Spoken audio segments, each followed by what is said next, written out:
እናንተንም ቤታችሁንም ከመከራ ይሰውርላችሁ፣ ከሰው እባብ ይጠብቃችሁ። ቅዱስ ገብርኤል ከሰው እባብ ይጠብቃል፣ ከሰው መርዝ ይጠብቃል። ከዘንዶ ከእባብ ከጊንጥ መነደፍ ሁሉ የሚጠብቅ ብሩህ መልአክ ነው። ማን ስላዘዘው? እግዚአብሔር። እግዚአብሔር የመረጣቸው ማን ሊከሳቸው ይቻላል? ማንም። እግዚአብሔር ከሁላችን ጋር ይሁን። ሶስተኛ ቅዱስ ገብርኤል የስደተኞችን በእውነቱ ጠባቂ ነው። በተሰደዱ ጊዜ ይጠብቃል ቅዱስ ገብርኤል። በዚያውም ደግሞ ዝም ብሎ የሚጠብቅ አይደለም፣ ውሃ እያፈለቀ የሚጠብቅ መልአክ ነው። በዚህም ታሪክ የምናገርኛት ደግሞ አሁንም እንደንም ደግሞ ጫፋን ብቻ ነው የምነግራቸው። ሙሉ ታሪኩን በሌላ ጊዜ መቱን ትማራላችሁ። ኦሪት ዘፍጥረት ላይ የምናገኘው ኃይለ ቃል አለ።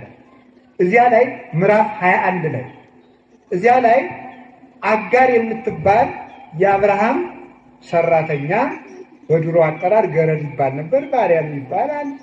አሁን ሰራተኛ ማለት ነው። እንደው ግን ሰራተኛ